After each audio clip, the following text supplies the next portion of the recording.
Salam sejahtera Bapak Ibu Saudara sekalian. Kita berjumpa kembali dalam kasih Tuhan kita Yesus Kristus. Saudara, kebenaran firman Tuhan pada hari ini saya akan awali dengan membaca satu ayat firman Tuhan yang terambil dari Perjanjian Baru, yaitu kitab Ibrani pasal 12 ayat yang ke-14. Ibrani pasal 12 ayat yang ke-14, demikian bunyi firman Tuhan. Saya akan bacakan buat kita semuanya. Berusahalah hidup damai dengan semua orang dan kejarlah kekudusan, sebab tanpa kekudusan tidak seorang pun akan melihat Tuhan. Saudara, kita melihat di sini ada dua hal penting saudara yang diajarkan oleh firman Tuhan pada hari ini, yaitu pertama dikatakan berusahalah hidup damai dengan semua orang, bukan dengan sebagian orang atau beberapa orang, apalagi dengan satu orang saja, tetapi dikatakan hidup damai dengan semua orang. Ya, jadi yang pertama yang diajarkan oleh firman Tuhan pada hari ini adalah supaya kita berdamai dengan semua orang. Berusahalah. Ya, ada kata usaha, Bapak Ibu Saudara sekalian. Dan yang kedua adalah kejarlah kekudusan. Kejarlah kekudusan. Arti kata kejar ini berarti ada unsur usaha. Ada kerja keras, ada upaya supaya kita hidup kudus di hadapan Tuhan. Dengan kata lain, firman Tuhan ini sebenarnya mengajak kita supaya kira-kira kalau digambarkan, supaya hidup kita di hadapan Tuhan, kita hidup benar di hadapan Tuhan, kita beribadah di hadapan Tuhan, hidup suci di hadapan Tuhan, hidup kudus di hadapan Tuhan. Dan hidup kudus di hadapan Tuhan ini seharusnya terlihat atau terpancar bagaimana kita hidup damai dengan semua orang. Nah, saudara, ini dua hal ini yang tidak boleh dipisahkan satu sama lain, ya. Ini harus saling terkait satu sama lain. Nah, saudara, hubungan kita dengan Tuhan yang benar akan terpancar kepada hubungan kita dengan sesama yang benar juga.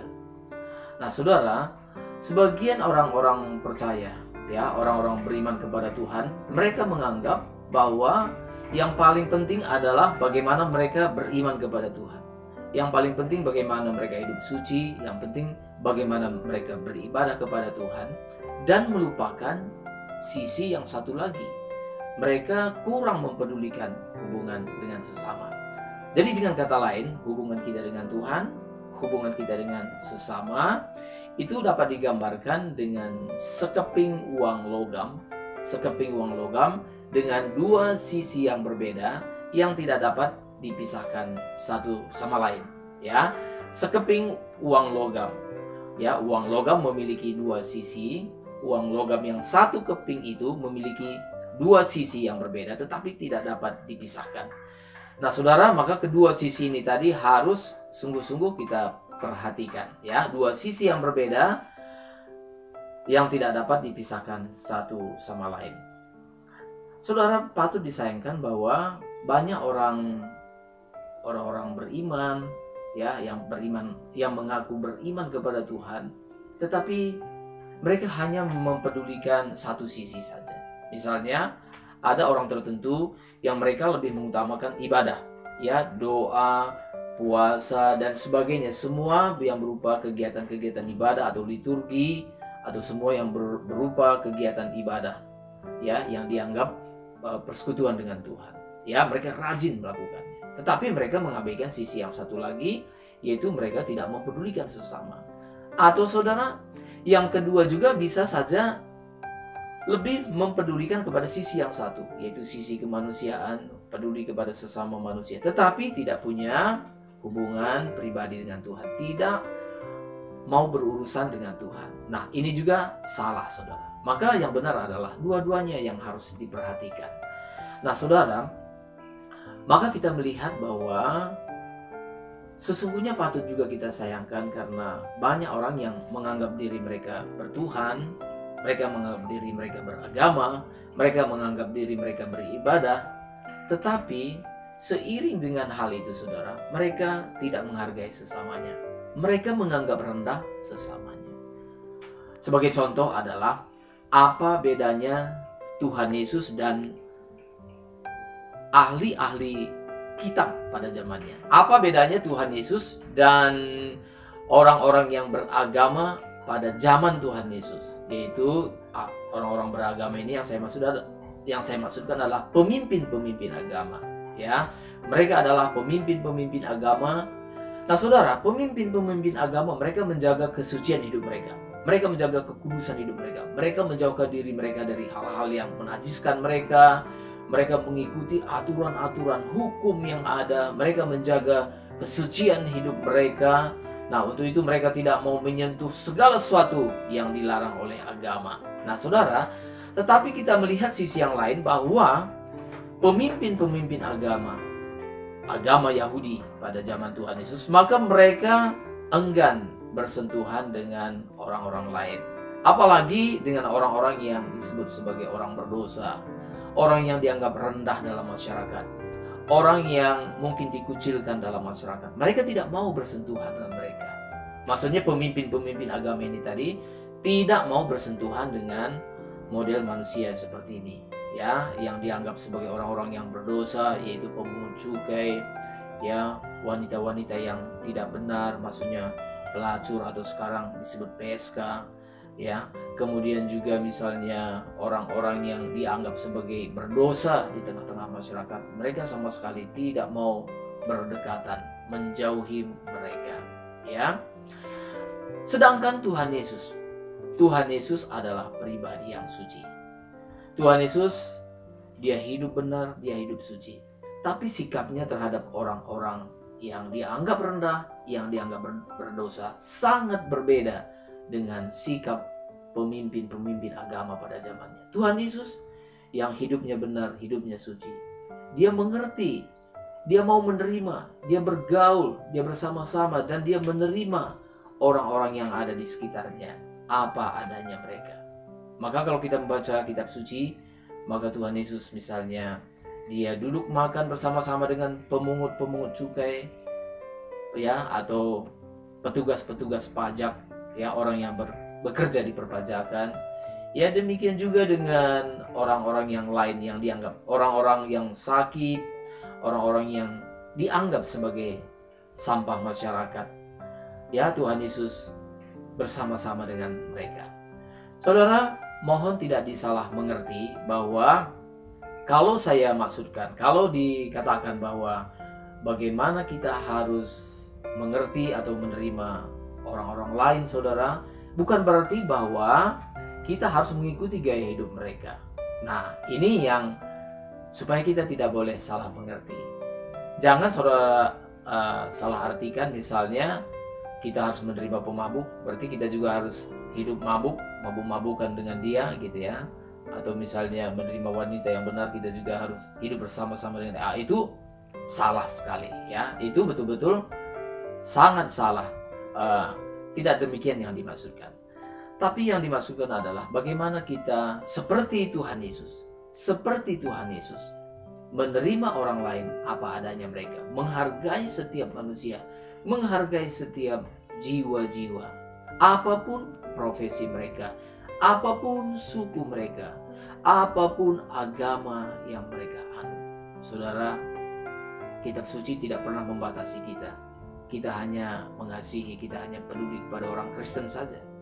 Tapi firman Tuhan ini juga mengatakan, berusahalah hidup damai dengan semua orang. Dengan semua orang. Tidak dikatakan, berusahalah hidup damai dengan orang Kristen saja, atau dengan orang-orang beragama. Tapi dikatakan dengan semua orang. Itu berarti bahwa baik orang Kristen maupun orang yang bukan Kristen, bahkan dengan orang yang tidak beragama, sedapat mungkin berusaha hidup damai dengan semua orang. Memang saudara, nyaris mustahil kita berdamai dengan semua orang. Tetapi firman Tuhan mengatakan berusaha. Namanya juga usaha, saudara. Harus ada usaha dari kita. Kita berusaha. Kita tidak boleh memiliki musuh satu orang pun. Saya ingat sekali, saudara, pesan guru saya dulu, saudara, waktu saya masih kecil, di mana guru sekolah minggu saya pernah mengatakan bahwa kalau kita mempunyai teman 1000, itu masih kurang. Ya, saudara, kalau kita punya teman 1000 itu masih kurang. Kalau kita punya musuh 1, itu sudah terlalu banyak, saudara. Musuh satu, saudara. Ya, ada satu orang yang kita benci, ada satu orang yang kita musuhi. Itu sudah terlalu banyak, saudara. Dengan kata lain, seharusnya kita tidak boleh memiliki musuh. Maka firman Tuhan mengatakan, berusahalah hidup damai dengan semua orang. Nah, saudara, hidup damai dengan semua orang ini berarti dimulai dari orang-orang yang ada di sekitar kita.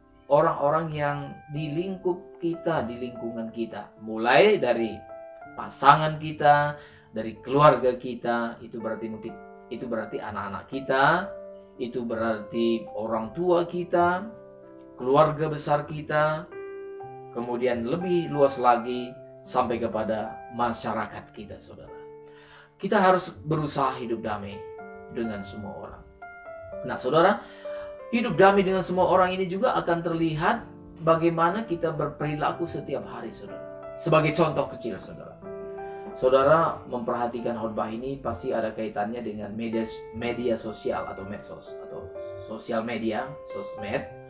Nah, saudara, maka sebagai orang-orang percaya, orang beriman kepada Tuhan, kita pun seharusnya bersikap santun di dalam kita bermedia sosial. Misalnya, saudara, kita memberikan pendapat atau kita memberikan masukan, kita tidak akan sembarangan memberikan masukan, apalagi kritikan. Kita akan memikirkan perasaan setiap orang, ya. Nah, sekarang patut disayangkan, saudara, kita melihat di media sosial ada banyak orang yang kurang menggunakan perasaan mereka. Logika mereka kurang dipergunakan, perasaan mereka kurang dipergunakan.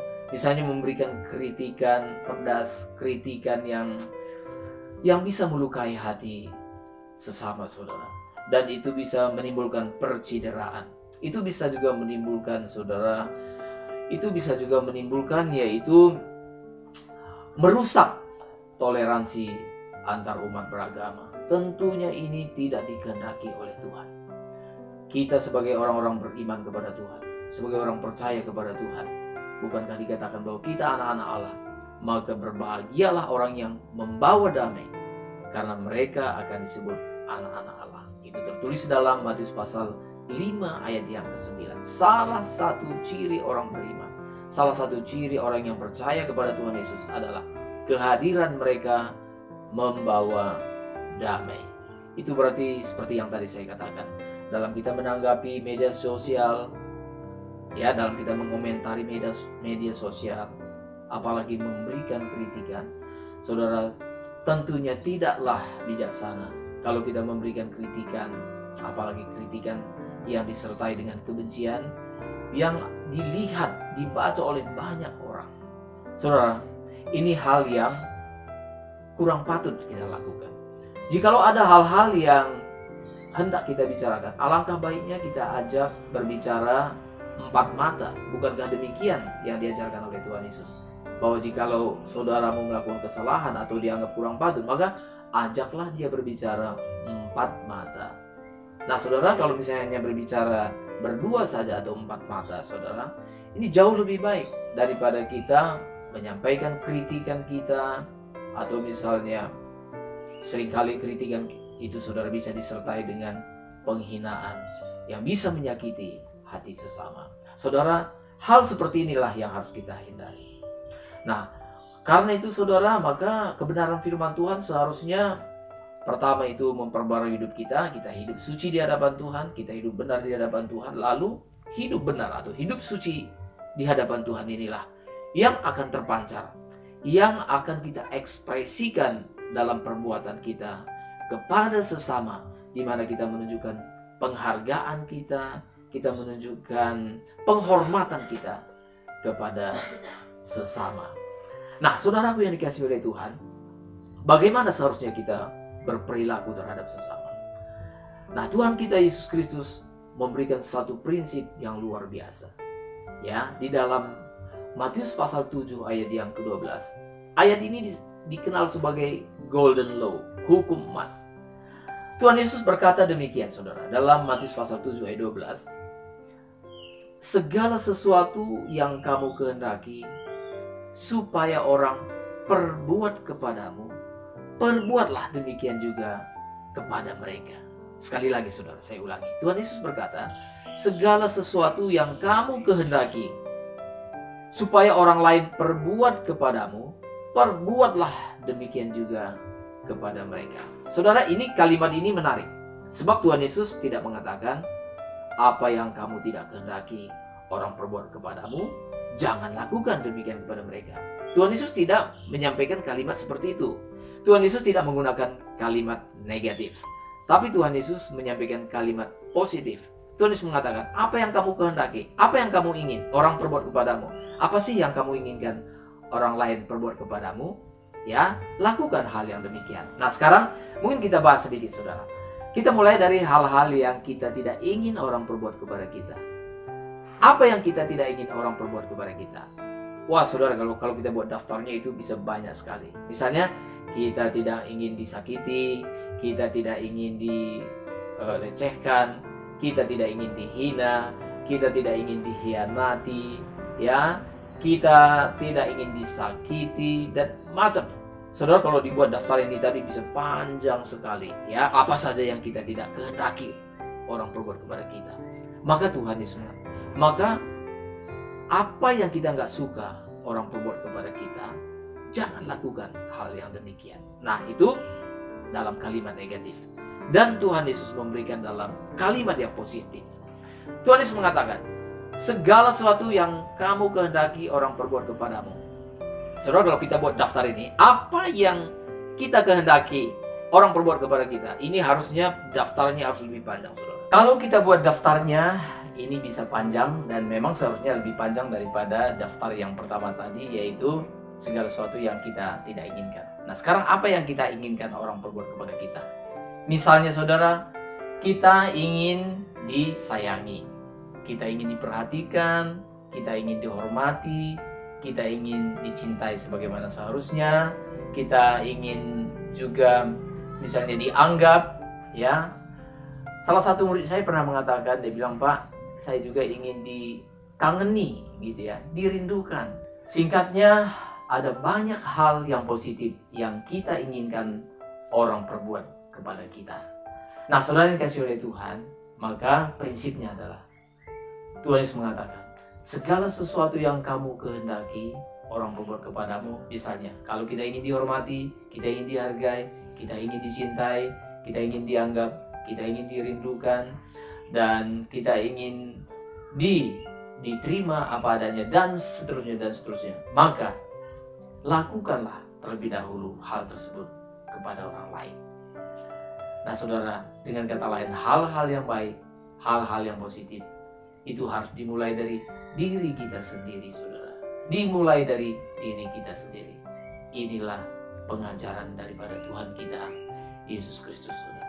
Karena itu saudaraku yang dikasihi oleh Tuhan, berdamai dengan semua orang, itu inisiatifnya harus mulai dari diri kita. Ya, harusnya mulai dari diri kita. Dengan kata lain saudara, kitalah yang berinisiatif untuk berdamai dengan orang lain. Jikalau misalnya ada perselisihan, ada hal yang hubungan yang kurang baik telah terjadi dengan orang lain, dengan orang-orang dekat kita saudara, maka seharusnya kitalah yang memulainya. Kitalah yang punya inisiatif untuk memulai membangun kembali hubungan yang telah retak atau hubungan yang telah rusak, sehingga hubungan tersebut dapat dipulihkan. Kita harus berusaha berdamai dengan semua orang. Segala sesuatu yang kita kehendaki orang perbuat kepada kita, lakukanlah terlebih dahulu hal-hal tersebut kepada orang lain. Selanjutnya saudara, Tuhan Yesus mengatakan bahwa itulah isi dari seluruh kitab suci, atau itulah isi seluruh dari hukum Taurat dan kitab para nabi. Jadi boleh dikatakan bahwa hukum Taurat, kitab Taurat, dan kitab-kitab para nabi isinya hanya satu, yaitu segala sesuatu yang kita kehendaki orang perbuat kepada kita, lakukanlah demikian juga kepada mereka. Atau dengan kata lain, ini berbicara tentang kasih kepada sesama. Ini berbicara tentang kasih kepada sesama, kepada setiap orang yang dapat kita temui. Nah saudaraku yang dikasihi oleh Tuhan, karena itu Alangkah indahnya kalau kita menjadi orang-orang yang membawa damai. Alangkah indahnya saudara kalau kita berdamai dengan semua orang. Karena itu saudara, mulai dari sekarang kita memikirkan apa yang dapat kita lakukan untuk perdamaian bagi sesama. Kita harus memikirkan saudara, bahwa segala sesuatu yang kita inginkan orang perbuat kepada kita, kita mulai melakukannya. Nah saudara, jikalau kita melakukannya dengan setia, dengan sungguh-sungguh, sesungguhnya kita telah memberikan sumbangsih bagi orang lain. Kita telah menjadi sesuatu. Kita telah memberikan sumbangsih yang penting bagi orang lain, saudaraku. Itulah artinya kita bertuhan. Itulah artinya kita beragama. Bahwa kita memiliki dua sisi yang berbeda yang tidak dapat dipisahkan. Sisi yang pertama, kita memiliki hubungan dengan Tuhan, yaitu melalui doa dan ibadah kita kepada Tuhan. Dan sisi yang kedua yang tidak dapat dipisahkan dengan sisi yang pertama, yaitu kita membangun hubungan yang baik, damai dengan semua orang. Kiranya firman Tuhan, renungan firman Tuhan, butir kebenaran pada hari ini boleh menjadi berkat bagi kita semuanya. Amin.